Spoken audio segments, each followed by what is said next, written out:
Brian. Good morning. Good morning. Morning. I guess we'll start out by asking for a roll call. And I can just look around the room and see we have a quorum. That's very good, but we'll do it officially. Mr. Hall, Here. Mr. Bakley, Here. Mr. Dixon, Here. Mr. Artisan, Here. Mr. Carter, Here. Mr. Holsinger, Here. Mr. Postle, Here. Mr. Sheilo, Ms. Smith. We have a quorum. Good, okay. Moving right ahead, can I have a motion, if there are no corrections or additions, can I have a motion to approve the minutes for the April 25th, 2024 meeting? Second. Do I have a second? All those in favor signify by saying aye. Aye. Opposed? Abstentions? Motion carried. Do we have any public comment? None. Okay, is there any other? Oh, that's the video guy. Okay. If there are no public comment, we'll move on to the development applications. I guess the only one, the first one we have, and Dave is kind of in charge right now, so we've. The first and only one for review this morning is Parlor Donuts. They are going in the former Haverstraw Law Offices on Burgoon Road. The building right at the top of the photo is the large Altoona First Bank on the Lone Boulevard up by Mansion Park. That's where we are. So this is there used to be a little real estate office in here. Haverstraw is at the left end of the building. That's where we're focusing, about the left quarter to the third of the building. They're not proposing too many changes. The parking lot, you see the stripes on the left, they'll be eliminated and reoriented to be parallel parking, and a drive-through will be added to that point there. So people come in off Burgoon, come straight into the drive-through and around the back of the building. There is an exit to the back onto Ruskin Drive there.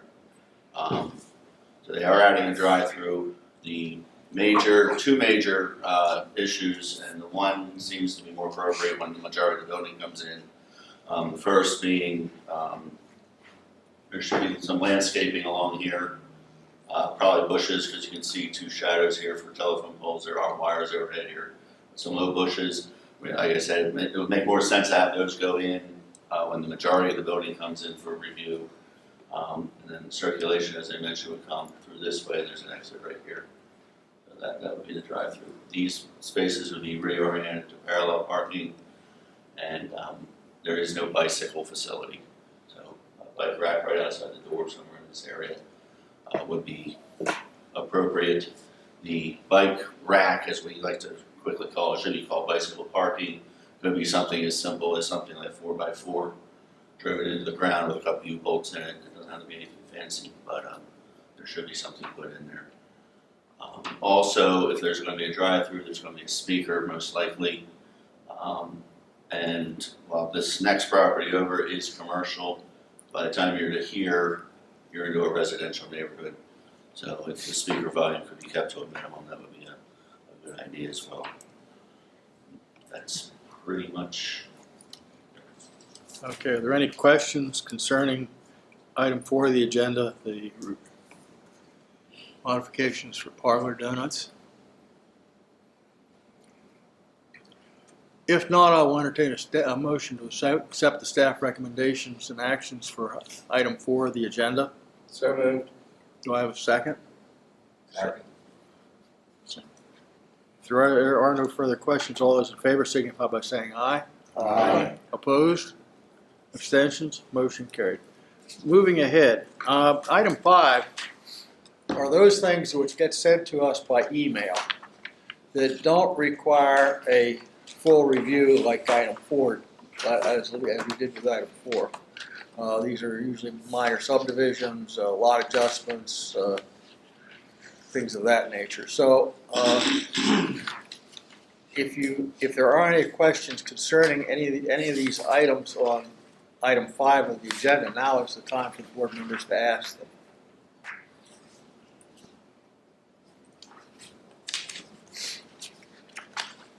If there are no questions or actions, I will entertain a motion to approve the staff actions and recommendations So moved. Item 5 of the agenda. Second. Do I have a second? Second, Ben.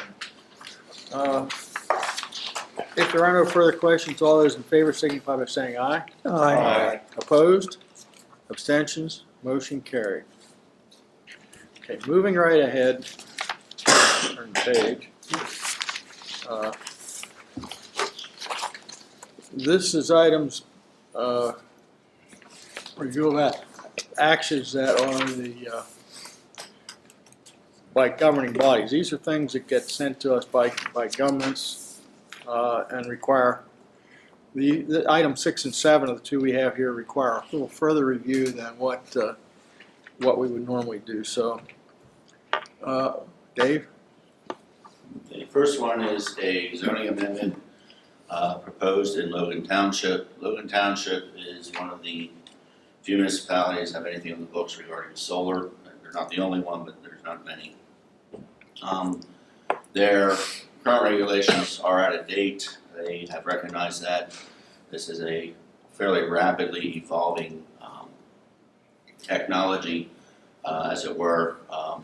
So they're updating to meet the current state of the art, so to speak, for solar.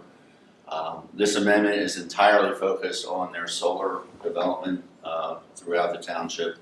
They have 2 levels of regulation.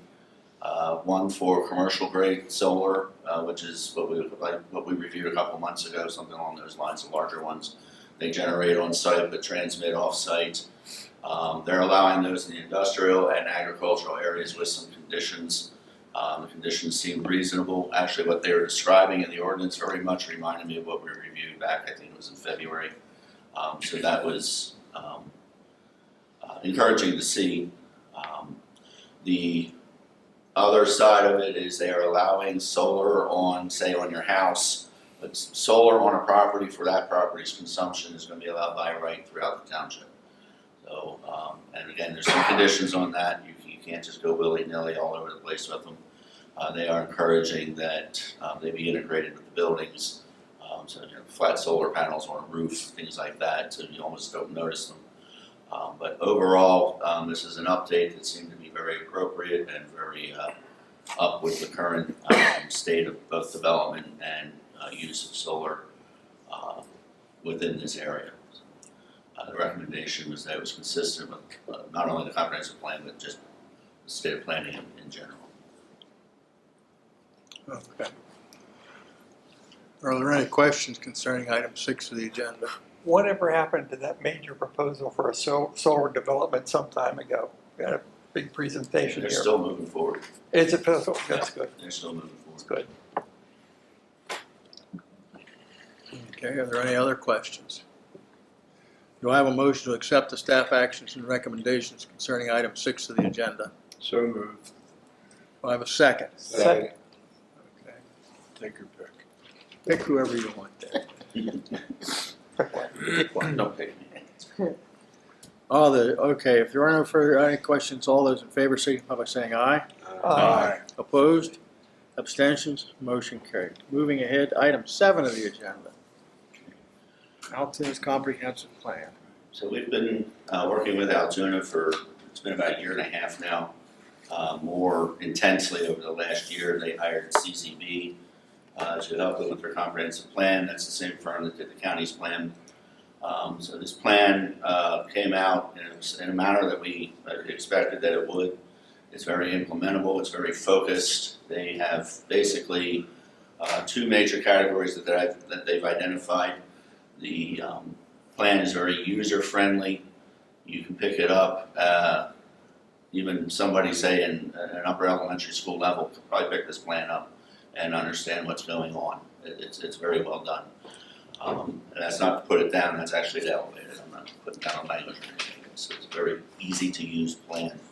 There's 2 major categories that kind of align with the 2 departments that get more heavily involved with the public. In terms of the city hall side of things, not the emergency management side of things. So the 2 major categories tend to focus on public works and then on codes. Under those 2 categories, there's about half a dozen under each major, larger concern. And they came through and did Allegany's Ahead. We call them the big things. So those big things under each of those give an area of focus, and they're kind of interrelated, they're intertwined a little bit, to move the city forward, say through light. One of the things is to improve the sidewalks, to look at parks and then outdoor, getting people back outside and integrated with each other, things like that.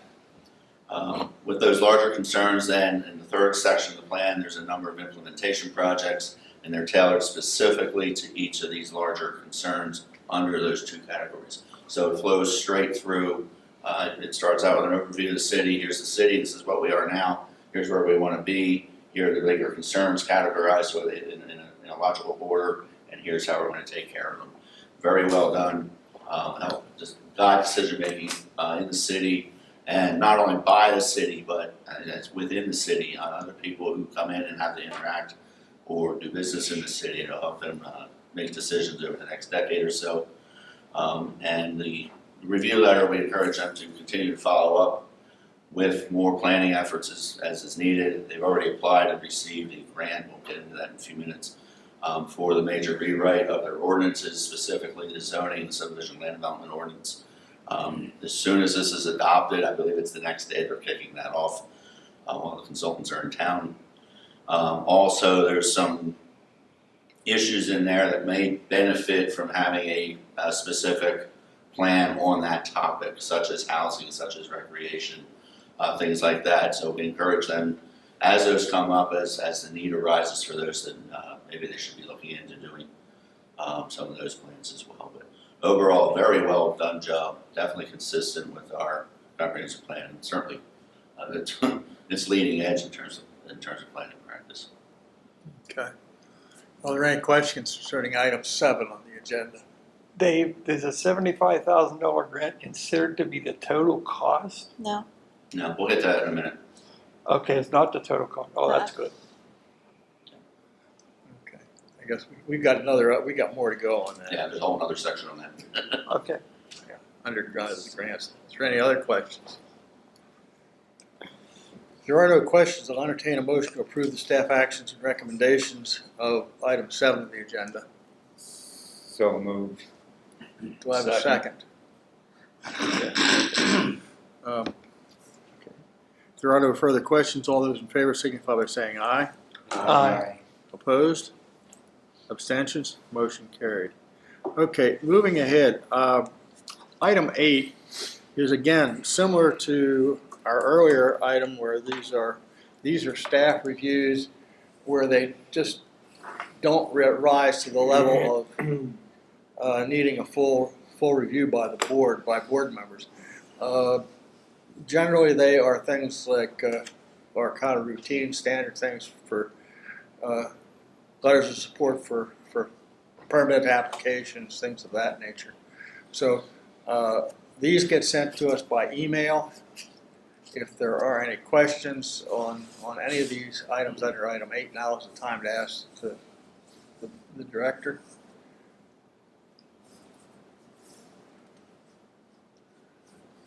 Okay. If there are no questions, I will entertain a motion to approve the staff actions and recommendations of item 8 of the agenda. Do I have a motion? So moved. Do I have a second? Second. Again, pick one, right? Okay, if there are no questions, all those in favor signify by saying aye. Aye. Opposed? Abstentions? Motion carried. Moving ahead, Dave, you're going to have to explain why these are out separate, but I don't know quite. They're grants, so we want to look at them a little harder. Okay. And both of these have been talked about and would have some pretty significant impact on their respective communities should they be able to move forward. The first is the Altoona Training Center. This is a training center for emergency management people, fire and police especially. I think it was focused more on fire. It is a capital grant application that's going to the state office of the fire commissioner to build a training center within Blair County very near Altoona, I believe it's going to be, if not within Altoona. It's going to be central. It's, of course, Altoona is applying for it, going to be building and operating it. So it'll be focused on their needs, but I'm sure it'll be open to surrounding communities, surrounding responders as well for their training. The money is for land acquisition for the proposed training center. So that's what they're looking for at this point. They do have a couple ideas in mind in terms of what the thing will look like, but right now they need to get the land before they move forward with a final selection on the design. These things apparently come pre-canned because these are the types of buildings you fill with fire and smoke and then send people running into them because that's what we do. That's part of the training, but they need them to be a specific design, so if something goes wrong, they can either open them up or get in there pretty quickly to get the people back out. So those are canned, but this is for the specifically for the land acquisition. Again, a good idea. We don't have one in Blair County that I'm aware of, so we're going to surrounding counties to do our training here locally, and this would be a boon not only to Altoona but to, like I said, most of our other emergency responders throughout the county, throughout the region, really. Okay. So basically, what we're asking is for permission for the proper board members, director to sign the letter of support for the training center. Do I have a motion to accept the staff recommendations and actions for item 9 of the agenda? So moved. Do I have a second? Or if there are no questions, all those in favor signify by saying aye. Aye. Opposed? Abstention? Motion carried. Moving ahead is similar with item 10. Similar idea. Again, a letter of support for Brentwood. Brentwood is a small section of Blair Township right above the Gaysport neighborhood. So immediately we see the larger impact of this project. They're applying to DCD for a flood mitigation flood program grant. It'll be for the development of a flood mitigation system in Blair Township. It's right across the line from the Hollidaysburg borough line. So they're going to be putting this in. It will work in conjunction with and support what's already being looked at in Hollidaysburg. That has been mentioned in the letter. It will relieve some of the flood pressure down in Gaysport, as well as address some problems that when places were built 50, 60 years ago, we didn't understand flood and stormwater and the relationship like we do today. This is kind of like a retrofit that applies standards from today to development from yesterday to try to address the problems that have arisen in the last half century or so. So that is good news for everybody in the area. As that goes in, we should see some relief, and as Hollidaysburg does the work on its side of the line, we'll see additional relief as well. Okay. So this again is request that the proper board members and director being approved to sign a letter of support and application for the Brentwood flood mitigation project. Do I have a motion? So moved. Do I have a second? Second. If there are no questions, all those in favor signify by saying aye. Aye. Opposed? Abstentions?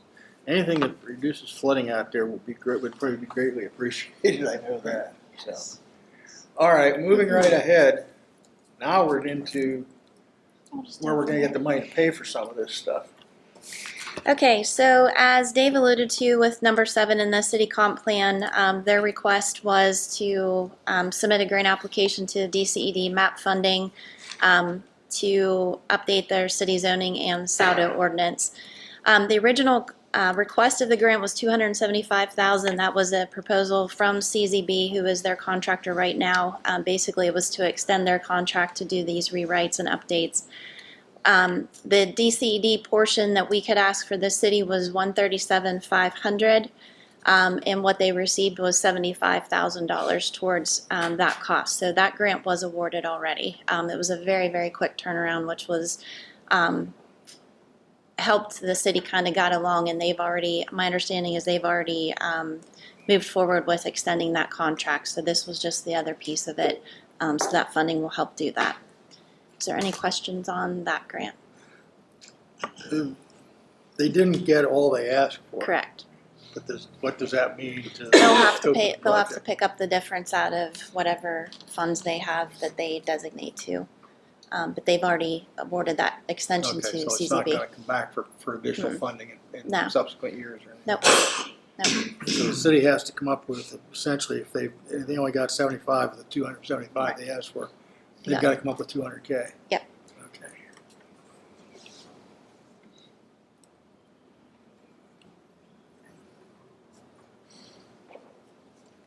Are there any other questions concerning the grant? So number 7 and 11 are Tied together. tied together. Mhm. Do I have a motion to, what am I exactly? what am I It's doing? really not a This motion, is that's just the- information. Yeah. This is information, so Yeah. there's no motion required here. Right. Okay, moving on then. Okay, so number 12, I worked with Rick Pope with the Water Authority for the Borough of Hollidaysburg. They requested $225,000 to the DEP 902 grant application. That was for a leaf collection system that provides curbside service to the borough residents. We did have a consult with the DEP program manager for the 902 grant, as well as the program advisor. So we did a conference call. It was a pre-app that we had to do that was quite lengthy, but it worked out well. It actually preempted then the grant application, so it kind of fell right in line. So that request was $225,000. Their maximum ask from DEP was $200,000, so they'll have to do the cost share there of $25,000 to come up with that if that is awarded. This is for curbside pickup. Yes. How do they pay for it now? So right now they have a packer system where they have a laborer that actually packs. Like, so if you don't put your waste out curbside, they'll actually collect that, put it in a packer packing bag, and then haul that away. But they have to have a CDL operator, including a laborer. This will eliminate both of those needs for additional staff. So it would just be one person that will actually perform the curbside collection with this leaf collection system. So they're already doing it in conjunction, but it's actually more staff is needed, more time is needed.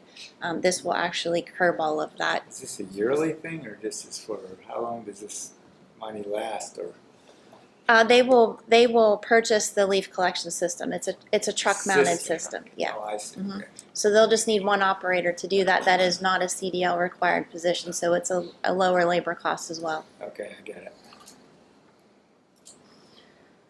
Does anybody have any other questions on that? Okay, so Hollidaysburg needs to come up with another 25K though. 25,000, yeah. Okay, moving ahead. Okay, so number 13, I'm actually presenting this afternoon at the commissioners meeting. They requested a grant application for phase 2 of the Valley View Park updates to DCED Greenways, Trails, and Grant Program. The maximum ask is $250,000 with this. They do need to provide a 15% match. They could have been able to use the land assessed value, or park assessed value, I should say. However, that appraisal has to be done within a year's time of asking the funding. However, since we can't use that, they had already budgeted $65,000 in their 2024 budget, so that will be used as the 15% match that's designated for this. So it's actually above what they need. So they are looking at additional ADA access and connection points. They're looking at paving the roadway, parking area, making those adjustments. There's a lot of potholes and things that need to be updated. Sure. Oh, yes. And then there's stormwater that is going in. However, the stormwater piece won't be designated with this round of funding. But if they are granted this $250,000, they can actually apply then for associated costs in phase 3 in the spring with DCNR, which is a 50-50 cash match, but they can use this DCED funding as that 50-50 50 cash match, so they wouldn't actually have to come out of general fund or park fund, however they want to allocate it. But they can pair the funding of DCED and DCNR together to do the next phase of the project. So that's actually due tomorrow. So this was a short turnaround. We've met with Keller Engineers, has done the cost estimate and the mapping of the updates that are going to have to the park should this grant be awarded. Like I said, I'm presenting this afternoon for their letter of support, and then the resolution, and then I'll submit that probably this afternoon or tomorrow morning, but it is due tomorrow. Who are you applying, who are you presenting this to, the county? Yes, on behalf of the commissioners, but they have to approve the resolution that needs to be updated, and then their letter of commitment of funds for that $65,000 to secure the 15% match.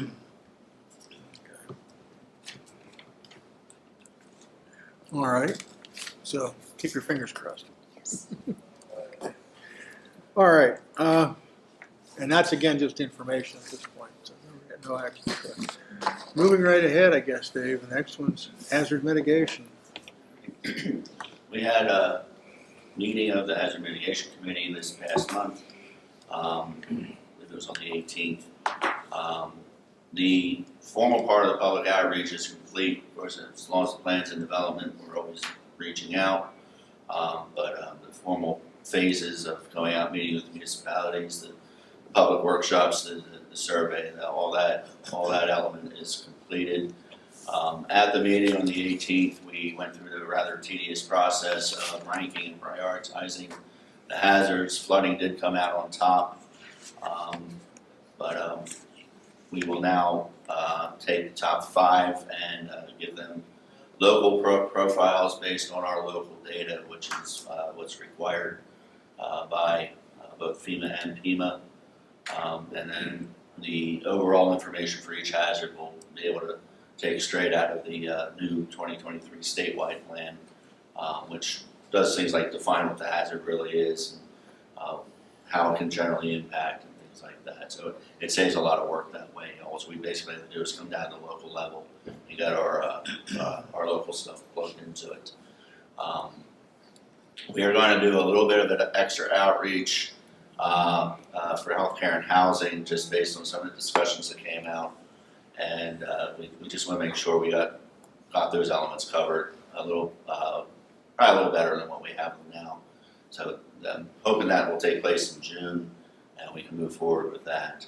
The writing part of it is now underway. The first 3 sections, which are basically the introduction, the community profile, things like that, the demographics, what we are, who we are, what we do, and how things generally are here. Those sections are underway. Section 4 is the big section. That's the section with all the hazards in it. 5 is capacity, and 6 is the actual action plan. So those we'll be getting into shortly, now that the outreach portion is underway or is past us, and the ranking has now been completed. So we are still looking at doing the capacity analysis. There's several prongs to this. The middle bullet there, I should put it on the top because it's the one that seems to be the most pressing to everybody, and that is how do we handle our emergency response system in the county going forward. We're doing an excellent job with what we have. The concern is what we have is not going to meet our needs in the future because of just the changing demographics of the area. So there is help out there that we're looking at to get that done. The other 2 areas of capacity have been identified, have been local government in terms of the amount of personnel that are involved in local government, and also the funding and revenue for providing local government services. And then also there was some concern expressed with some of the private sector NGO type elements of the community, and where they cross over into hazard mitigation. So there is some concern there that was at least worth mentioning. I'm not sure we will be able to get into that as directly as we could the other 2. But the the thrust, because it is a hazard mitigation plan, the thrust of the focus and discussions tended to be on the capacity at the emergency responder level. Excuse me. So we'll be looking at doing something like that. DCD, I believe it is, has the program to help with the capacity analysis. They do it at no charge, but there's also no income. And somebody here locally is going to have to coordinate that. So that's the part we need to figure out. It's no charge, but we got to figure out where we come up with the funds to coordinate it locally, and we'll get there eventually. The focus right now is on writing the plan so we can get it out and around everybody for review and adoption here on time. Any questions? This capacity analysis primarily is aimed at the fact that when you talk to the fire chiefs and the police departments and that they're concerned about their aging staff, you will call it that, their aging memberships. And apparently they're saying in 5 to 10 years we could have a real problem not having enough people to respond. So that's one of the things, is to try and address that issue and try and figure out how we might get more local, get younger and more people involved. They're also concerned about their aging apparatus too, because the cost of fire trucks and things like that are so expensive that it's hard for one company, volunteer fire company, to even the city to come up with that kind of funding and fundraise all those efforts. So. And that was aimed at, and part of that I thought was what I had heard was from you and others, was that was intended to maybe prioritize or identify a company as a ladder company, or right. somebody else as a rescue company, somebody else as a hose company. I think that's and not have them all have each individual piece of equipment, but have the equipment they needed for their designated right, function. and that is information and input we've heard from several of the municipalities, as well as the fire chiefs and volunteers. DCD provided a survey for Logan Township that had already done that. In fact, it was just done last year and approved in December. They had done years ago, they had decided to do their apparatus and buy, I believe it's 4 pieces of equipment for Logan Township. And now they're coming up where they're aging out, so they're having to prioritize. And it's not safety issues, because they've maintained them very, very well. It's just they're at the age where it's, almost 30 years, 30 years almost, that they're looking at, okay, where are we at 2 years down the road? And it kind of rated which ones need to be replaced. So this capacity survey will also identify that for the area fire companies as well. Is there any action required at this? This is just information again, just all information. Okay. I think one of the problems we're all facing, again, is the aging of our volunteers, both police, fire, volunteers, board members, and you've seen that it's hard to even get volunteers for boards anymore. And And daylight service volunteers, they're not. daylight. Yeah, they're daylight. They have to call multiple companies out to cover because they can't get daylight volunteers. Not everybody's available. Not Right. everybody works locally like they used to. People are traveling for work, and they're not. Right. They're just not in. They're not where they can get to a fire. It's Say not you only drive that, a truck. it's the ones that are local, the employers won't release. Yeah, they won't release them. Not all, but there are some employers that won't release the staff to do that. There ought to be a penalty for that, for not releasing somewhere along. I mean, you rely on volunteers, but we gotta, somehow they've gotta be allowed to do their job if they're gonna want to do it. If they're willing to do it. Okay. Anything else on that? I have a question. Have any of them been considering the possibility of consolidation of their companies Yes. You know, rather than having 3 or 4 buildings and all the different apparatus. I understand, you know, or designating one as a fire, as a, you know, water truck and one as the Right. rescue truck. But actually consolidating the people, then they might even be able to work better in terms of who's available to be called out for Yeah. certain emergencies. They are looking at that, but that will also be brought out in the capacity study and the analysis of what is out there, what assets are out there, what's the volunteers look like regionally, to see who can be combined or suggestions of who can be combined, because that's not, it's going to be an interesting Yeah. work. It is, it's interesting. programmed to It's up do. them, but, Um, yeah. to yeah. see. It's interesting in the sense that, one, to designate a function for a company. But in a lot of these smaller communities, where maybe you have, and I know, for example, Tyrone has 2 fire companies right now. But in addition, they're not only the fire, but they're social centers for Oh, yeah. a lot of the people that Yeah. are involved. And so, you know, when you start messing with their Sure. social function, they get concerned, and rightly so. I mean, they've been around for, some of them been around for 100 years or better. Yep. And they've been, like you said, they're not only the fire company, the local fire company, but they're in some cases they're a local social center. And the other part of it too that we received input back from from the municipalities as well as the police services. We have several municipalities that are trying to hire officers and they can't.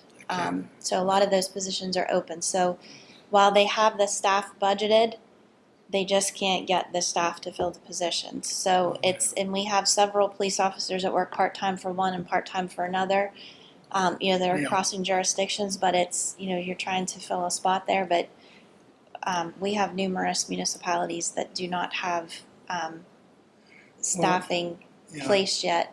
So that's also part of the capacity issue is what we have one full-time state police on at night, is that right? For all of Blair County, Yeah. which is very concerning considering how many municipalities don't have police services. Yeah, and how many And- rely and say that we don't need a local police Right. force because we've got the state police. But when you have something happen at one end of the county and something happen at the other end of the county in the middle of the night, obviously there's mutual aid that can be attended, but not everything can be. Well, the last number I had seen, and this may be a number maybe a year old, that they were talking about, the state police had an area here 2 years or so ago where they had a lot of people retire. Mm-hmm. And the last number I heard was that on the state police was that they were somewhere around 600 to 700 open positions that they needed to fill, and we're not able to fill them. Right. And so if you think about it, that's roughly, if you just average it over the state, that's roughly 10 Per county. officers per county Right. that they're short. So that's a significant number. Mhm. I do know that the last thing I'd seen too was that they did remove the requirement that you had to have 60 hours of college to become a state police, to go to the state police academy. And I think part of that was, if you aimed at there, I think they were aiming at to try and pick up maybe some of these young fellows who had come out of the military as military police, where they had the training, but they didn't necessarily have the college hours and some training. So I hope that's what they were aiming for. It'll be interesting. It's going to be an interesting, 5 years, 10 years, They even backed it They were down saying to 2 to 2 to 5. 5. 2 to 5. Yeah. So It's so actually it may worse. be a lot quicker than we want. Yeah, so that's why we were looking at applying for this capacity study, probably at the beginning of next year. All right. Yeah, you can already see it in the rural areas. Well, yeah, I mean, I was surprised. I was surprised the last No, last week or so, 2 weeks or so. I've seen more patrol cars on 99 than I've seen for quite a while. But I hadn't seen there for the longest time. I didn't see any patrol cars anywhere. well, we kind of heard some information about trafficking and things going on as I-99, passes right through this area. Yeah. So we had heard that, 2 weeks ago at the last training we were at.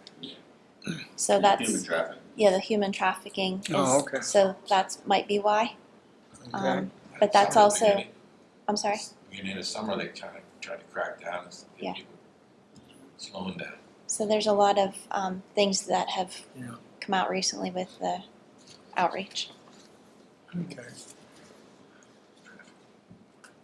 If there are further questions, I'll move right ahead. Dave, I guess you're still up. Alright, next month is election of officers. We put it on for the commission's pleasure whether you want a nominating committee. We recommend 2 members, and their charge would be to find maybe 2 people for each slot to be presented next month. And it might prevent the last minute deer in the headlights look that we oftentimes get. Might prevent And the if old. there's no interest, we'll let it go and do it the way we've always done it. Might avoid the old Blair County Railroad too. Basically, I would expect there to be a meeting with, you can come in and we'll sit down, and then a number of phone calls to line some people up, and then you basically present a report next month, and that report would basically, these are the people that are here, and then we vote them through like we do.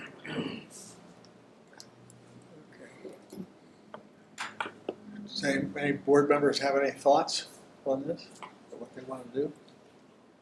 Got any volunteers to serve on a nominating committee? The way our bylaws work, committees are a function of the commission, not the chairman. So it takes a vote and a second to create the committee and give it its charge, and then the chairman fills the committee. Why?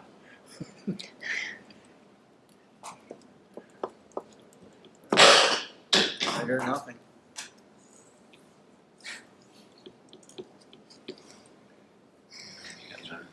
I think we have our answer on that one. Okay. Next is Jim. Ooh, I get to really wake you up here, it's exciting talk. It's that end of the year coming up here, and we gotta look at next year, basically, is our emphasis today. But for the current year, it's coming in as expected, we are gonna have a loss, but that's because we're invested in the future. Oh, you got handouts? Thank you.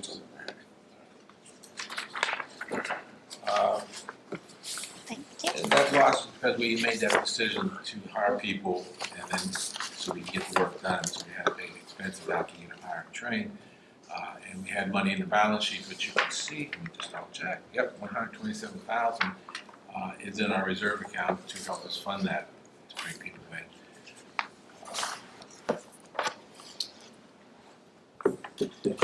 This year has been another unpredictable year for us. As we lose more people, we lost our planner.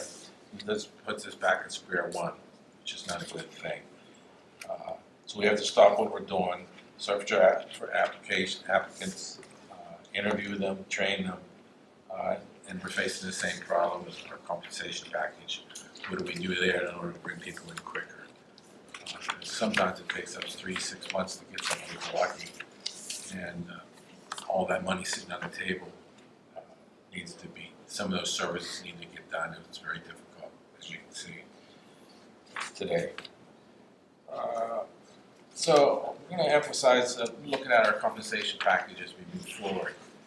So the upcoming budget, for the income side, we do show an increase in local share.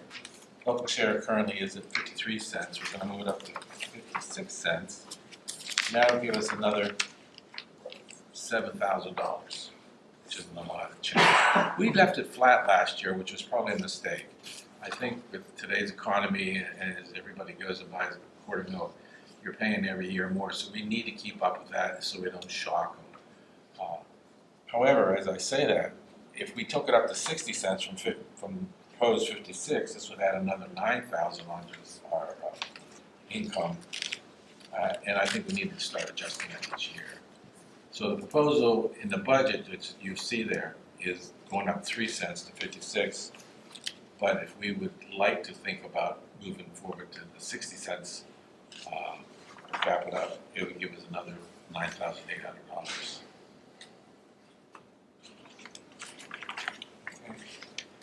Development review fees are currently flat, but we're going to look at those. I think the income from that was like 45,000 projected, and you see that wouldn't pay for one planner, so we're behind there.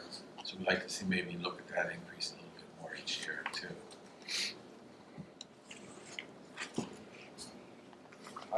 And local share makes up about 27%, and development makes about 8% of our income. And then we have two large activities going on, which is the hazard mitigation plan, which Dave brought up. And next year should be our big year to get that funding in. Also, the stormwater management, that'll add $80,000 to our income. But to achieve that $80,000, we need to have a plan in place that leads up to our problem. Transportation, by the way, makes up 51% of the income.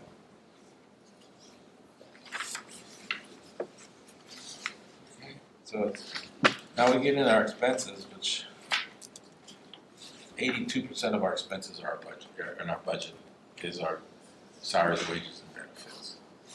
So there isn't a whole lot to talk about except for that.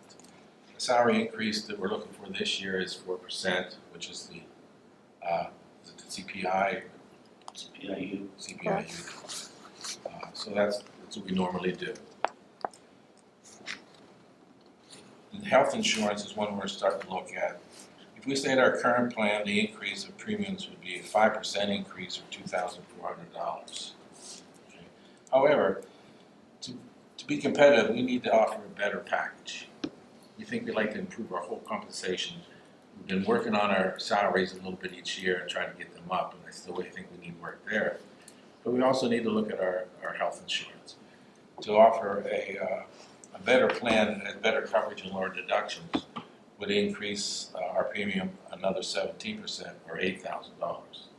So $8,000 isn't a whole lot, but it would give us a more competitive edge on hiring people. Yeah. I guess one of the things we've discovered, this, I don't know what I'm gonna say. One of the things we discovered is we have a plan, but because the deductibles are so high, that nobody uses it. So what seems to be happening is that, okay, we're paying for insurance that people can't use because the deductibles are so high. And it's affected hiring. It's also affected retention, things of that nature. So it's something we have to address.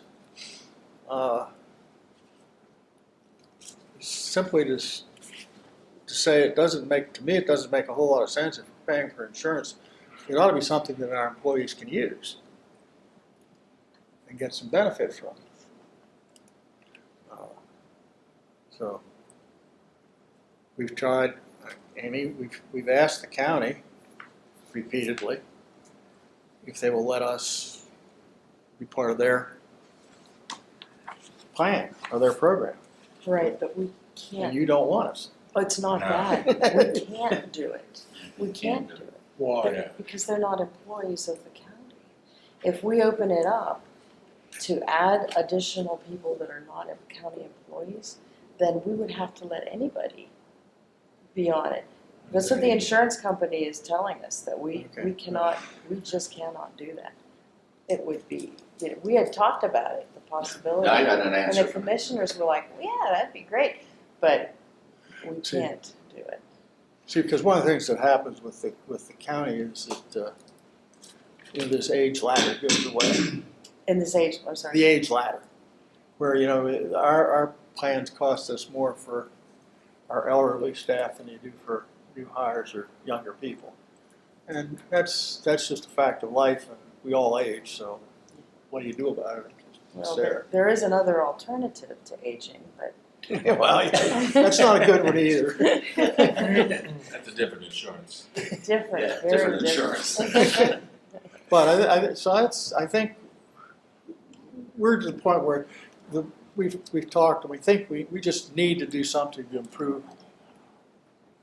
the health insurance so that it's usable for our employees. So that's why we're addressing it, to try to improve our compensation package. And part of the problem, so you understand it, is there was a survey done by the Planning Association. That's the right one. Our current base salary for a planner is $50,000 beginning. In our Mid-Atlantic region, which is Pennsylvania, the low range is $83,000 to hire somebody. The mid-range is $95,000, and the high range is $104,000. So you can see we're way behind the 8 ball. We're competing, and everybody's looking for planners, and it's a tough competition. We're way behind $30,000 in salary, and our benefits are at a weak point. So if we start now, we should start looking at our benefits and try to get them up as much as we can, and also keep looking at our salary and increase it where we can, if the budget allows us. Well, this is the same situation that we are caught in the Yes. county, Yes. in terms of not only there's no money available for stuff, but you have to compare to something apples to apples. You can't compare Blair County to the average of Pennsylvania because you've got Philadelphia and Pittsburgh that pay tons more than anything else, but the cost of living there is a lot more as well. So it's hard. You have to look deeper into. But you look at the counties like us, and they're all in the same boat. They can't compete with those people. So everybody in our county that's comparable are struggling to get people because they're going into the city. In the Mid-Atlantic region, I think there's Philadelphia, Pittsburgh, Baltimore. So outside of those 3 big cities, there's a whole bunch of little cities that are hiring more planners than those particular cities, so they can't be taking everybody.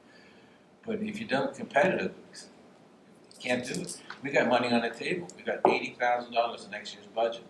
In order to spend, we need to get a planner in order to do that. Now, how are we going to get a planner in to bring in that $80,000? So it's a catch-22. I understand what you're saying, but you can't keep saying the same old thing and the same old thing keeps happening. You get a planner in. We lost McKenzie. He did a lot better job, and so we're going to go through it again. So we have to stop what we're doing. We're stopping the planning cycle in order to battle that, find another person. And it works, but it slows down the whole process. I understand. So there's both ways to look at it. But eventually, we have to be able to get a planner in here. Yeah, But we still have the perennial question of where's the money coming? Well, we have the money coming in. You guys have some, Yeah, we do. we don't. So, right, I understand. Well, yes, you do, but it's a very difficult way to get it. But that's Not part of possible. reality in life too. I don't know about your section, but we have the 80,000. We have those programs in place, and now we don't have to plan to implement that and eventually exclusive of that. And it's not good for the county not to have a stormwater management plan or a hazard plan. You Well- need people in place to implement those, and that's what we're trying to do. It's not just. the other thing that bugs me, and has bugged me for years on this, it reflects poorly on the planning commission when we have staff leaving, or we end up being short-staffed, if you want to call it that. What happens is that programs and presentations that are things that we promised get delayed. And so again, when that happens, it looks like we're not being responsive to our constituents, our customer base. Prime example of this is the prime example for me, and I know they're not complaining about it, but had been the Williamsburg Comprehensive Plan, which has been hanging fire, probably 3-4 years. We've tried to get that thing out, and the problem is that every time we get a planner that's ready to work on it, we lose them. And so we can't get there. We're short-staffed. And where that looks bad is when we promise the municipality to do something and then we don't deliver. We don't provide it because we can't get to it. we've got other things that have a higher priority. We can't get to what we promised to do for them. And I don't like that. It bugs me. So as the plans in front of you, the two things that we're looking to add to it would be to increase our premium to $8,000. It's currently up 5%, but that's, we can't control that, it goes up like that every year. So we look to add $8,000 for that. And local sheriff, we think we want to take it up to 60 cents. That almost offsets, that would offset the additional cost. That's how we would handle Yeah, that. that almost balances it. Huh? That almost balances That it. almost balances out, so that's how we're trying to take care of that. And local share is still a low number, 60 cents now, compared to other counties. So that's the two things that's not in the budget in front of you that we'd like to consider. So the budget will be coming forward next meeting to address that. Any questions? So what happens if we keep raising our local share? Eventually people drop out of our services, or? Well, that's a good question. And the answer, part of the answer is there's two things. In our bylaws, it basically says you pay to play. So you're not a member, you don't pay your local share, you get no services. And by that we mean no services, nothing. They won't do that. We went There's too many saldos out Well, there well, that have to, any residential, any development, that it has to be approved It by the has to go county through. planning That's commission. The that's local true. local townships, municipalities won't back out. So we're a I, pretty doubt- important group. I disagree with you in the sense that I don't think some of the supervisors realize that. They may not, but The other there's too thing many is, township engineers that won't let it happen because it's all part of the review process where they Yeah. generate income for their business. Yeah. So they will continue to keep the they local have to, I know they have to municipalities do it. pushing that. The other thing is that it's because of the situation, because not only that, because of the MPO. If they're not a member of this, they're not a member of the MPO, and that means they don't get their highway money. That means no gas, no fuel allocation from the state, none of that. That goes away. Their bridge work, all that goes away. So yeah, I agree that it doesn't make sense for them to quit, but So we have I've some stopped- leverage, right? we have leverage. But I've stopped trying to figure out, what some local boards will do because they maybe don't understand it. We've tried to explain it to them and tell them that, but again, it doesn't make sense for anybody to drop out. But that doesn't mean that not everybody does things rationally the whole time. I was fascinated with this Altoona Comprehensive Plan. Right here, out of the 15 largest cities, we're the lowest, the second to the lowest property tax levy per capita. Meaning that we're living here is pretty cheap, Same thing with, full-time city employees. Like Altoona's the lowest, on the list. And for full-time city employees per employee payroll costs per capita, we're the lowest on the list. Like we've hit rock bottom.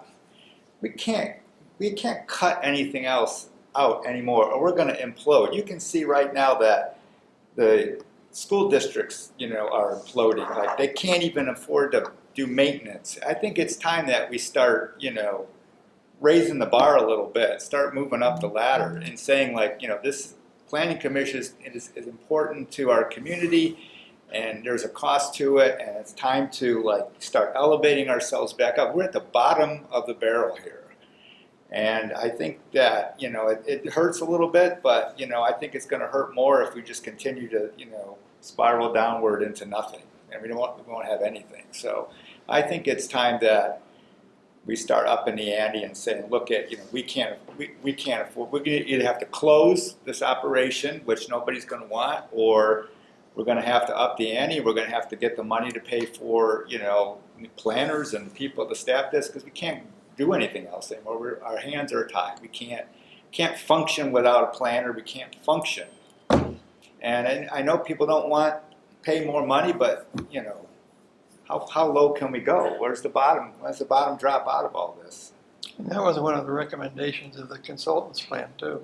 Yeah, this is just Altoona, but I looked up some numbers, and Blair County's in the same place. You know, as a whole, we're the cheapest place to live.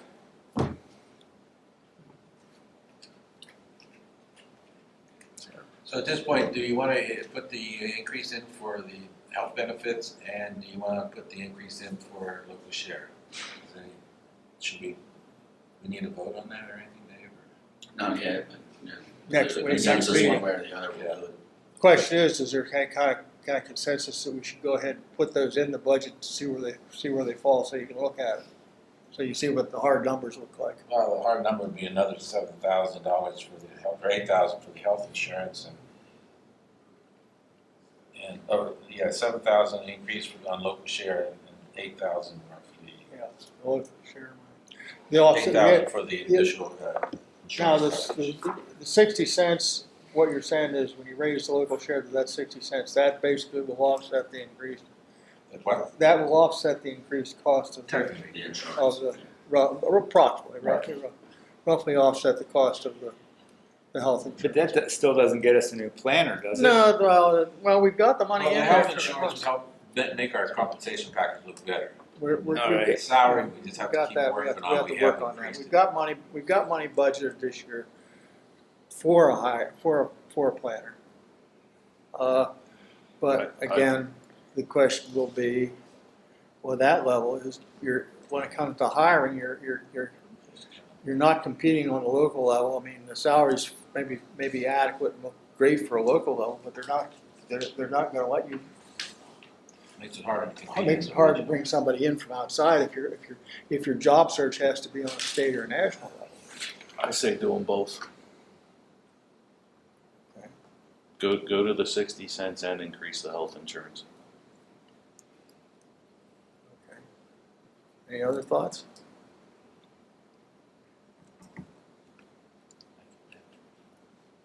Okay. That'll be maybe get your marching order. Go ahead and figure that into see where that shakes out and what it looks like. So Dave, you're gonna need a bodyguard to go to all these meetings now?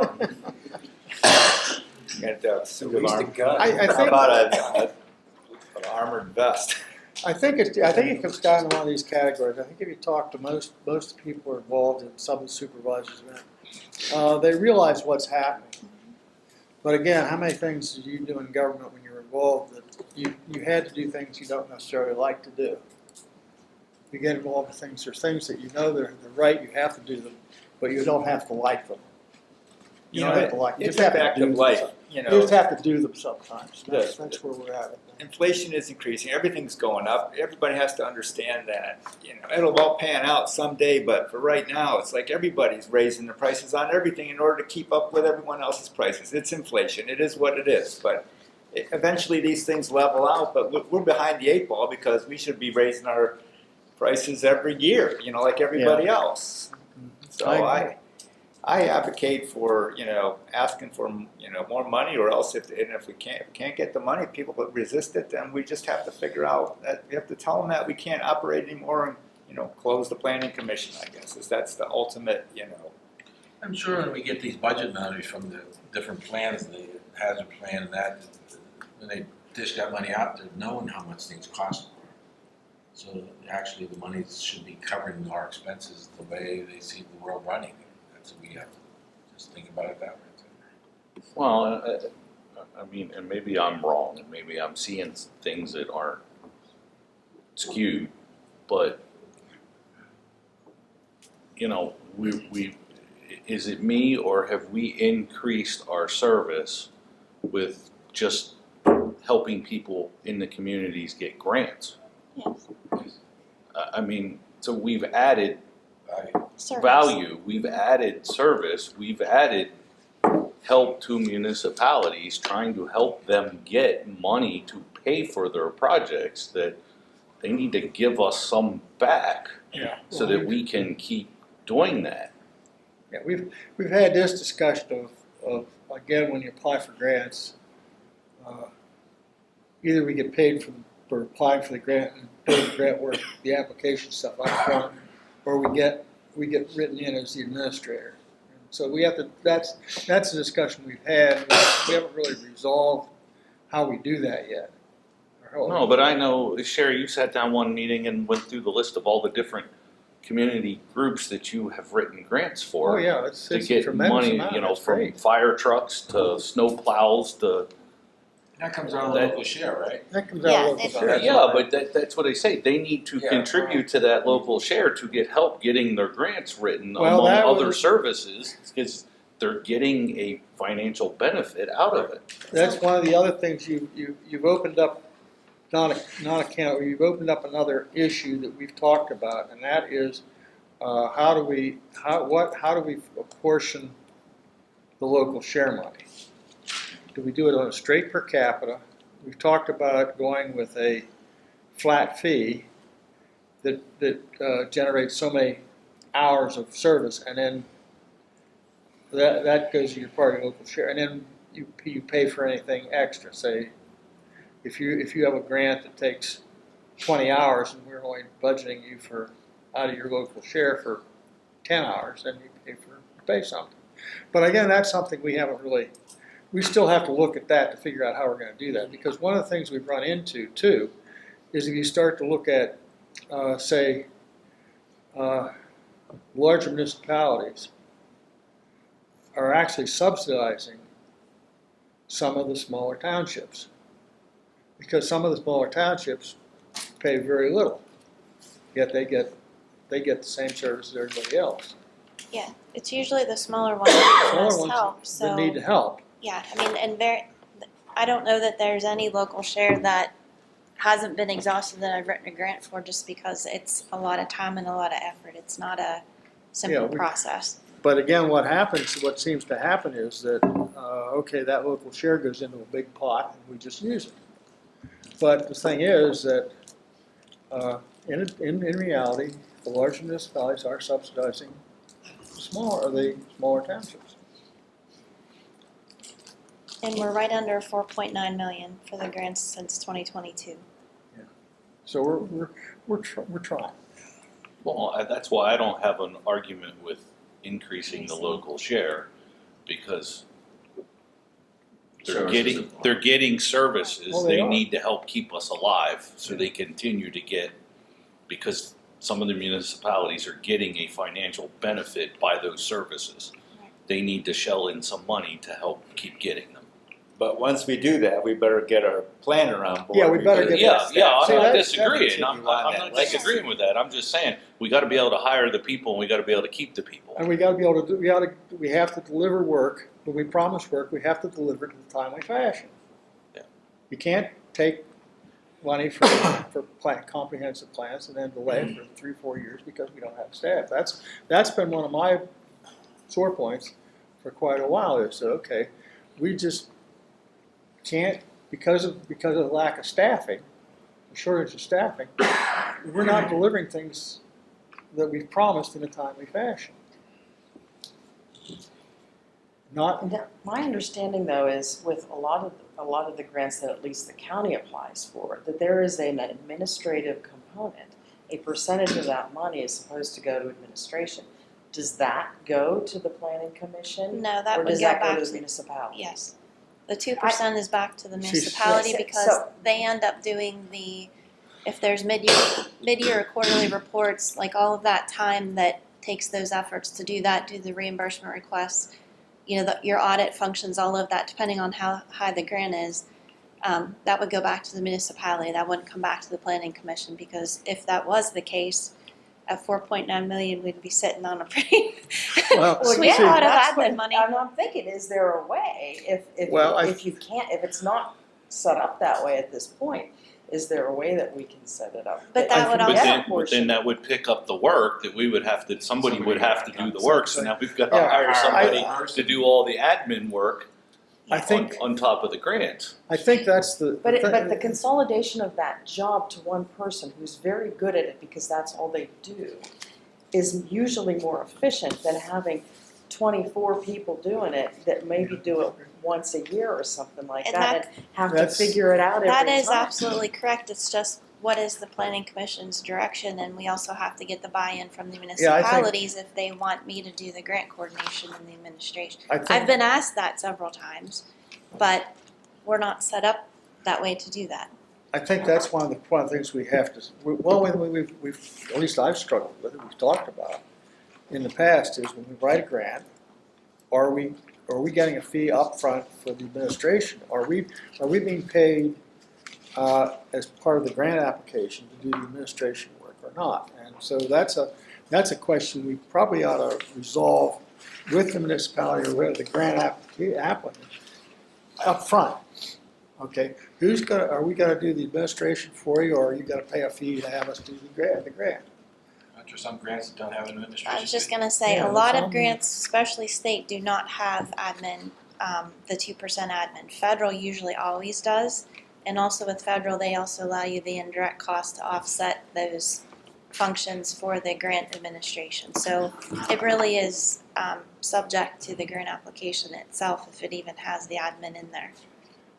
And most of them do not. The state lately has been going, we want our money on the street. Yeah, they don't want it. They don't wanna pay for it. Yeah. Okay.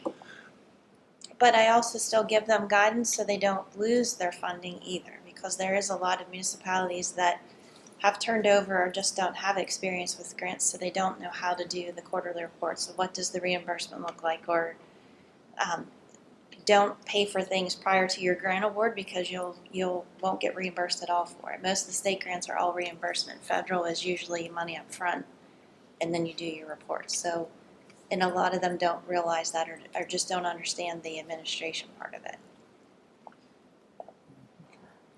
Okay. All right. I guess we ought to move on. Otherwise, I guess we talked about 17. Now, that's a contract. That's a Our contract. What do we has to have be to signed do? tomorrow.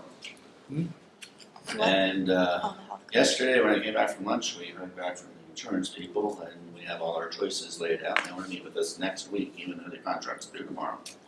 So, we can let what we have automatically renew pending that discussion, and I'll bring it back next month. Okay. It's the only thing I know what to do right now. Yeah, that's one of the things, that's another thing that has bugged us in the fact that when it comes to renewing our insurance, our health insurance contracts, they don't give us any time to review or make any, it's like, well, here's your information. Are you gonna do it or not? We want your answer tomorrow. We don't want 1:30 yesterday, I got And that's, because basically we gotta have a review at a meeting to vote on any expenditure, so we gotta, What kind of things need to be resolved in that health insurance renewal? well, it will automatically renew to our current plan. And then we're locked in for the next, No, it's apparently not, because she's not any worried that we just meet next week on it. So I'm gonna meet with her next week, and I guess they can tweak whatever they need to tweak. So if we decide we're going to go with the higher plan, because it's all UPMC, it's just a matter of, new cards and all like that. So, she did give comparisons to Highmark and Geisinger, I believe it was, and they're at least twice what we're paying. So it doesn't make sense to go with them. So it's just a question of which UPMC plan we're on. and if we go with a higher plan, is that in our budget? That's what we were just talking about. that was what we just, That's the 8,000. that's what we just discussed. Do we have adding to to the approve budget. that budget to go? Well, at this point, we recommended putting it in the budget, and next month we approve the budget. But we have the option, if we do the auto renewal, it'll renew July 1, and say we're looking at changing August 1st, we just have to give them a 30-day notice that we're going to be cutting off the contract and starting anew with somebody else. But the 30-day requirement is in there to give UPMC Okay. the notice. So it would just be prorated. just so you're aware, if we just let it default to what the normal is, our premium will go to, I'm getting to the age where I'm starting to play trombone. We're currently paying $39.36 a month, and it will go up to $41.60 if we just let it default. Now, the only question I would have is that we approve the going up. Is that gonna make the plan more usable for our employees? That's the plan, that's just letting the plan we have. That's the 5% increase to Yeah, just that's let it the ride. 5%. The 5% just stays where it's at. Right. And what we're saying, what we've been saying with that is that the deductibles are so high that their employees aren't using it. Right. So with the increased cost, are we getting a plan that is more usable for our employees? That's what it looks like. Okay, that's And all, if we're gonna sit down and talk about it next week, we'll just, because that's the that's what'll thing, come up. that seems to be one of the things that's driving our retention problems with employees, and that is that, okay, we have a health plan, but in its present form, it's not usable.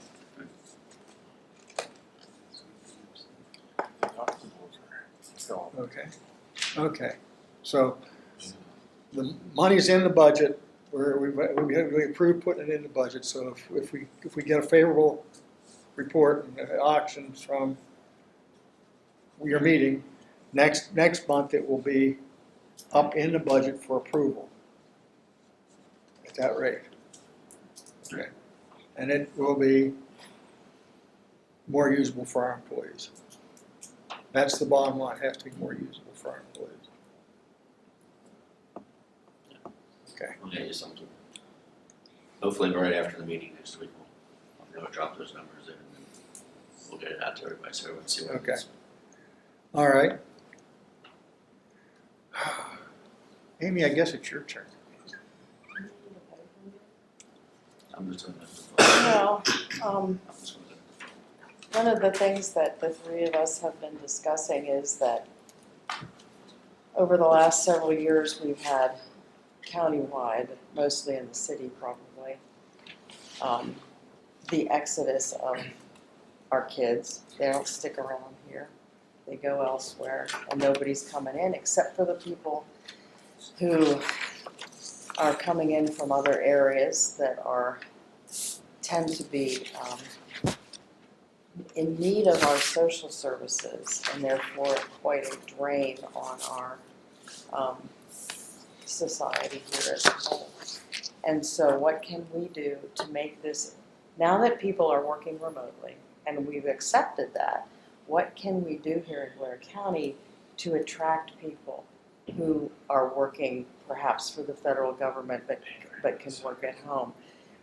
Or people that want to come and start a business somewhere and they like something about this area. So what are we going to do to make this area more attractive to them?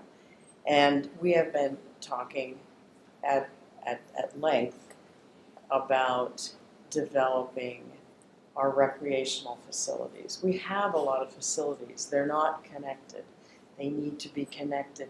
We need to connect to our adjoining counties.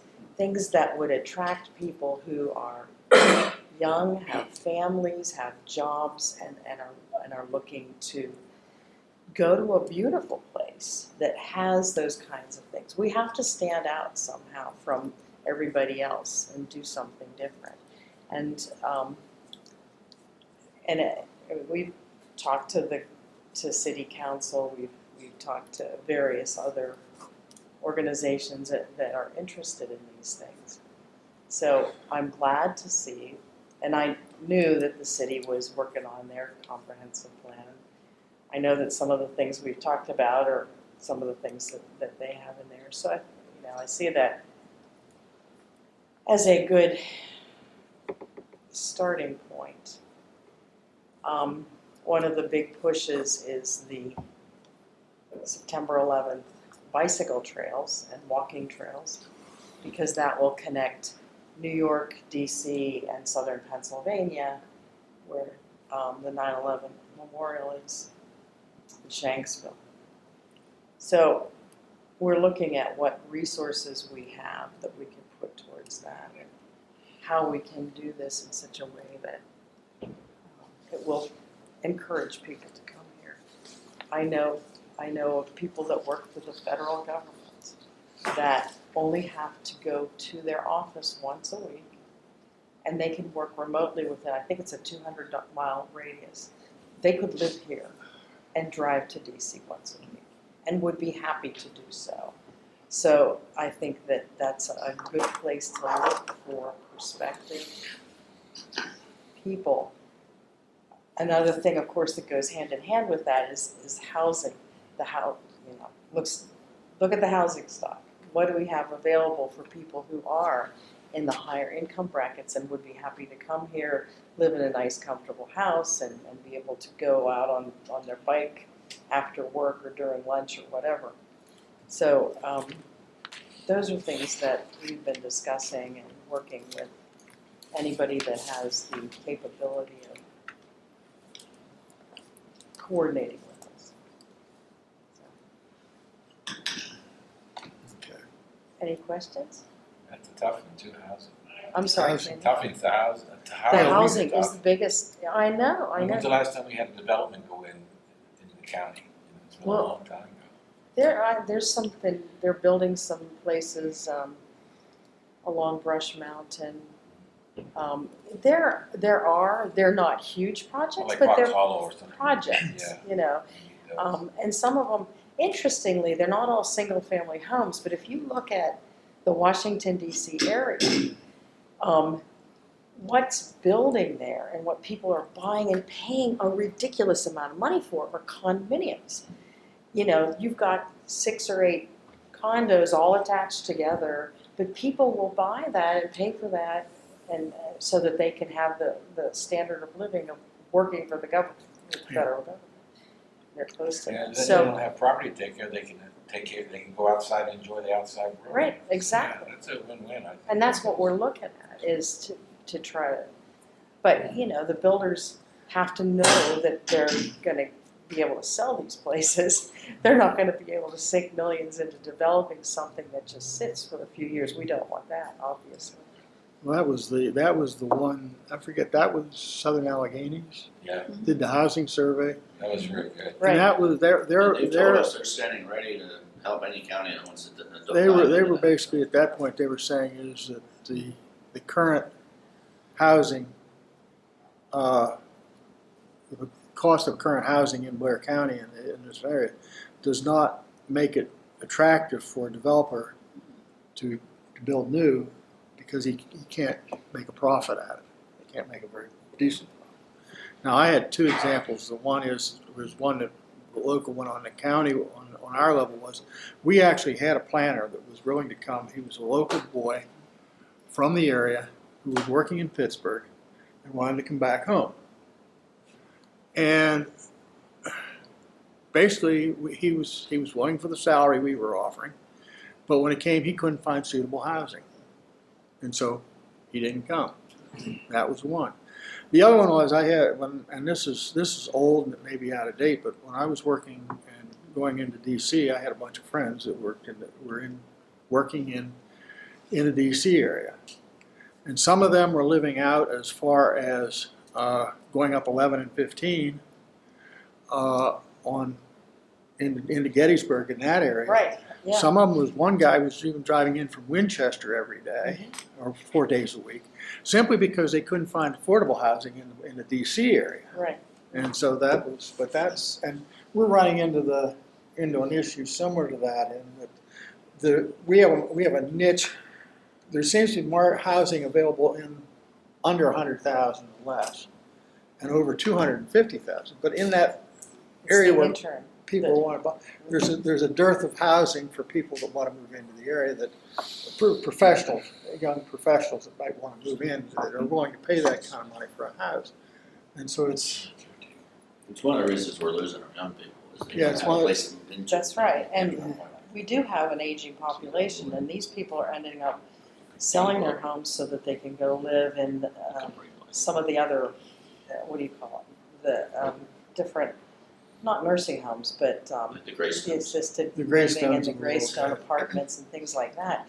Senior living We've seen housing. a lot of those grow up, which is, not where we wanna go, but that does then free up single-family housing. But those houses typically, because the folks are older, need to be upgraded, so you've gotta have somebody that's willing to buy it and put in more money to bring it up to speed to what they're looking for, and to have the time to be able to do that before they can move in. So, we're trying, just different ideas that will attract those kinds of folks and, I think that bring them to the area. one of the things that is attractive to this area for people who want to work remotely is we have all this countryside around here. We have all these homes in the country. We have homes in the mountains. People who live in the cities, they probably would love to have to come here and be able to go up in the, sit in their cabin or their farmhouse and work on their computer and Well, shoot a and deer that's out the what back door. That's what we're saying. But That's what we're saying. broadband. You need broadband. You We need have broadband that. everywhere to And- attract. And we have been working on that, and we have money for that, and there are towers that went in, and now there's the line or the wireless stuff's going in. We can't do that overnight. We have organizations that we're working with. We've gotten grant funds, and we're developing all these things.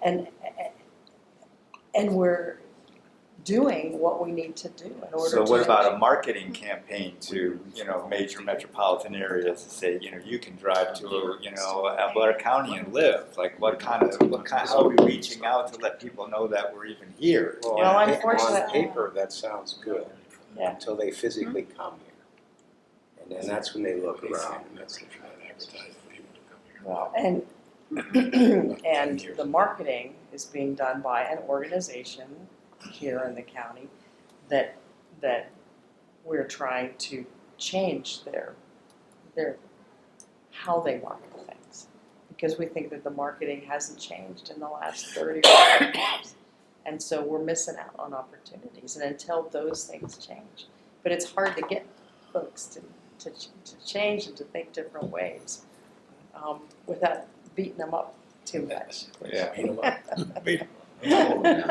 All right, I guess as much as I'd like to continue this, I think we do need to move ahead so we can keep this meeting to a reasonable length You of got a time. few more minutes. Okay. I guess we've kind of talked, done at 18. We've also everybody kicking in, we've also probably done 19, which is the members' inputs. So does anybody have anything additional? Or? I do, and it has this lot to do with what we were just talking about, what attracts people to this area, and what do we see. And one of my pet peeves every year is I look around and I see that every tree well and every tree in the whole Blair County area that is overgrown with weeds.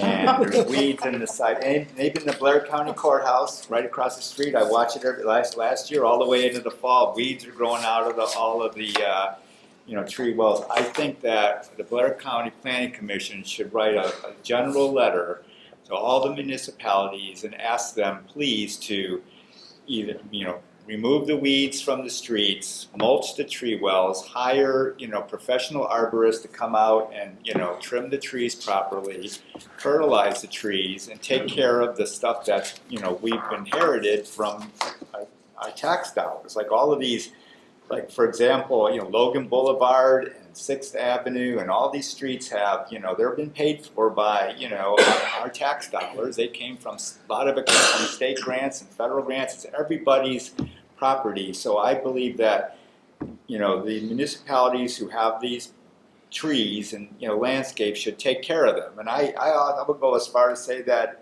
there should be a regulation that says if, federal regulation or state regulation said if you don't maintain, these streetscapes, you should be denied getting future grant money or any, money from that. So that's just my opinion, but I think that, it's time that we start cleaning up our streets, and if we want to make this place look attractive to bring people in from other places, we need to eradicate the weeds and the ugliness of, take care of our, the street trees that have been given to us. So. Put a little light on that. I can tell you this, I've been with the municipality, over 41 years, And that's always been brought up. And guess what the municipality tells you? It's the property owner's responsibility to take care of the sidewalk.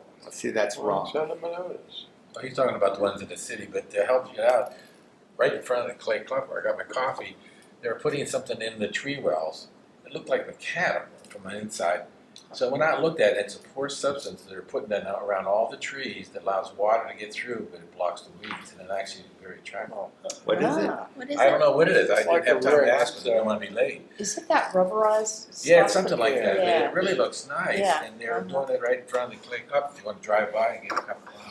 You can't park down there though, all the construction going on. Yeah. But I see, I was not happy to see that. It really looks nice. Well, I'd be happy to write a letter, you know, and you guys can edit it and you know, review it and endorse it or whatever if you'd like, or one of you could write a letter. But I do think that it's time to start, you know, working on this kind of stuff. That's all I have to say. Altoona actually had a shade tree commission, remember, Nick? Yes, to be honest. And it actually worked. It actually worked. And you were on holidays for a second, Yeah. not Altoona.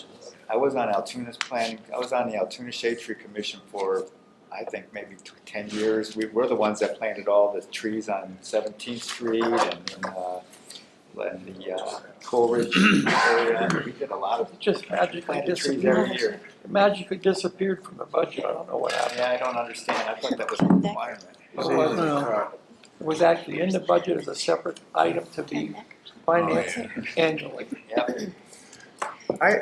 You know, some of that, it's very good and very appropriate, but I think some of the things that I've noticed too is that, you know, in some areas that the entrances to some of the communities don't get maintained and don't look. I know there's two in Tyrone that are actually horrendous, they're terrible. And they're not in the borough, they're in the township. And you can't do a damn thing about it. But they don't, they're just, they're overgrown. They've got salvage yards, they've got every sorts of, you name it on them, and you can't do a thing about it. They really look, if you come in from town from those directions, it really gives a pretty poor impression of what the town's gonna be. But you can't, it's, some of it's just not unaddressable, because it's not your municipality. Yeah. So, but, okay. Okay, enough of that. Moving on. Walt, it's your turn. Yeah, I have a few questions about the budget stuff. So this is considered to be, quote, a proposed budget we're talking about. And I did notice on this back page, there's 24, 25 numbers for income, nothing for expenses. Am I correct, or am I reading this wrong? Yeah, right. Yeah, but there's nothing for 24, 25. Correct? And that line, which is possible. No. Expenses Here's what are at I'm the asking, bottom. 24, 25, here's your income. Down here, I don't see anything that says 24, 25. So, sorry. Yeah, that should say 24, 25. That's just the wrong numbers. I guess. Yeah. Okay, then, to that one then. You talk about needing a planner, so is Emily gone already?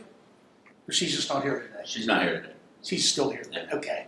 Now, this health insurance, you're gonna go ahead and renew this, or it's due tomorrow? Yeah, what happens is with your health insurance, it automatically renews if you do nothing. So right now, we're going to do nothing and then meet about the renewal next week, and then we'll go forward from there. Okay, so it will be automatically renewed then? Right. But then you can still change it later on and add the That's- $6,000? That's how we understand That, it. okay, I got it. We're gonna let them add. So how many total employees does the planning commission have now? You're talking about 4% pay We've increase. got, Five. well, those of us that are here plus Emily, so there's 1, 2, 3, 4, Emily's 5, Five. and Mackenzie's on part-time. 5 full-time employees.